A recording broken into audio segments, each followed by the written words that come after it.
Hello, my name is Alyssa Butler, and I have a quick question for all of you just to get us started. How many of you have graduated from high school? Just a few of you. How many of you have a GED? All right. And how many of you dropped out and have your GED? Not that many hands.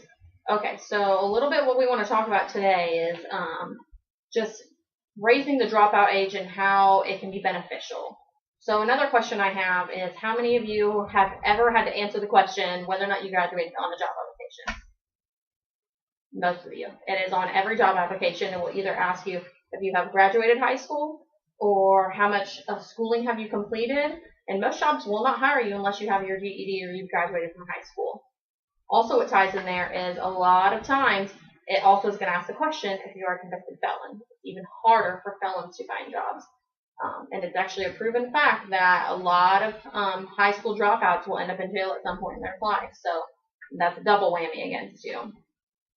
And as reported by NPR.org, which tells you a little bit about the brain, there was a few doctors on there, which is a big part of why we should raise the dropout age to at least the age of 18. So a little bit of how the brain works is your brain is not fully developed until you're the age 25, and that is for most men and women. Also, another question that was posted on there that I found quite interesting that I want to share is that someone asked if women are smarter than men. And at the age 15, that is really true. Women are way up here and men are down here, especially in maturity levels. The biggest reason why your brain is not developed is the prefrontal cortex, which is in the front of your brain.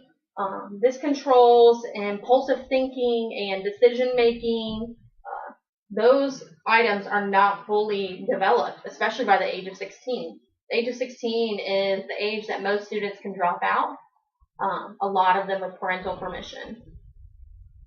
A lot of times, the parent wants to do what's best for the child, and although we know that education is best, sometimes children struggle with school. So that brings me to my next point, that this would be an argument against why it should not be raised, is that there are going to have to be extra efforts, extra programs for students who struggle with school to finish, because the want to not finish is way more than the want to finish.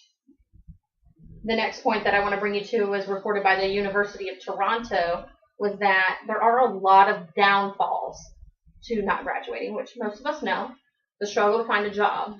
But did you know that most high school dropouts are actually unhealthier than high school graduates? Most high school dropouts also are less likely to get married. And like I said previously, that a lot of high school dropouts are also more likely to end up in jail. And you would ask, what's the correlation between having an education and not having an education? How does that end you up in jail? Well, a lot of times, the people that drop out have to find a certain way to make money. And a lot of the ways to make money, that's good money, are illegal activities. That ends people in jail, of which they can turn out, get a felony, and then it's even harder to get a job. Most places will not hire a felon, much less someone who dropped out of high school. So that's a big thing. Another thing that most of us know, most of this is a fact that they tell you all the time in high school, is that a high school dropout will earn like half of what a high school graduate will in their lifetime. So if a high school dropout makes $18,000 a year over here, a high school graduate could make $30,000 a year. That's almost double.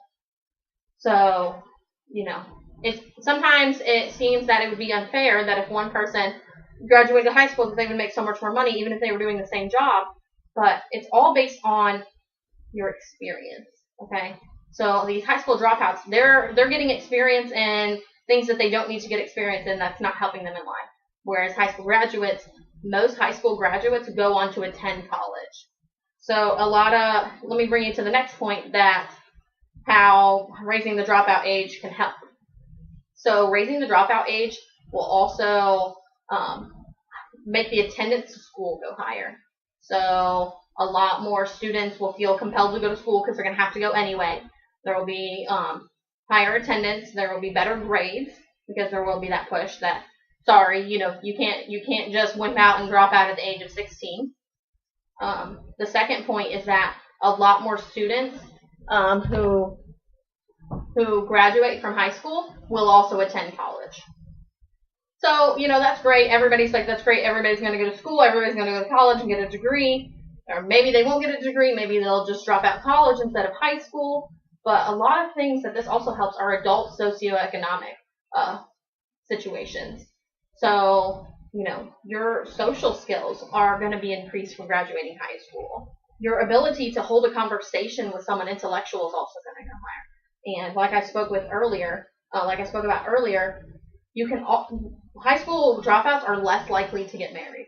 And I would say that most of the world wants to get married or find someone, or even, maybe not get married, just find someone anyway. Just having the skills in life and the education to get somewhere where you want to be, that isn't a fast food place, which is where a lot of people who dropped out of college or dropped out of high school work.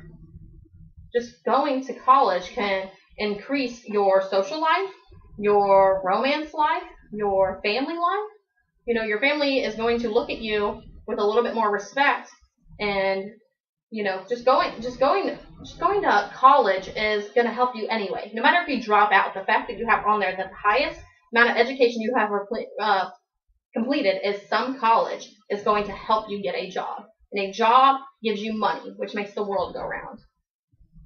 So, also reported by the University of Toronto, there was a student, his name is Derek, I believe his last name was Morgan. He typed an entire paper on this, and the entire paper was about how graduating from high school and at least getting some college is going to help you. Like all the things I just stated. The social skills, the romance life, the family life, everything. Life is going to be smoother if you graduate high school, if you graduate from the basic skills.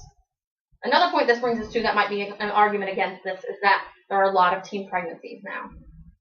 That's going to drop down too if people have to graduate or they cannot drop out until they turn 18.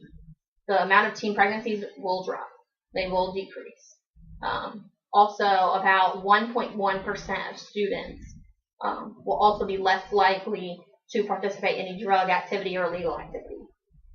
So really, I hope that this is just going to leave you with, a little bit more knowledge about how this is going to help. And even if this doesn't change the world, even if this doesn't change the law, even though that's ultimately what we want, more parents will be apt to forcing their child to stay in school.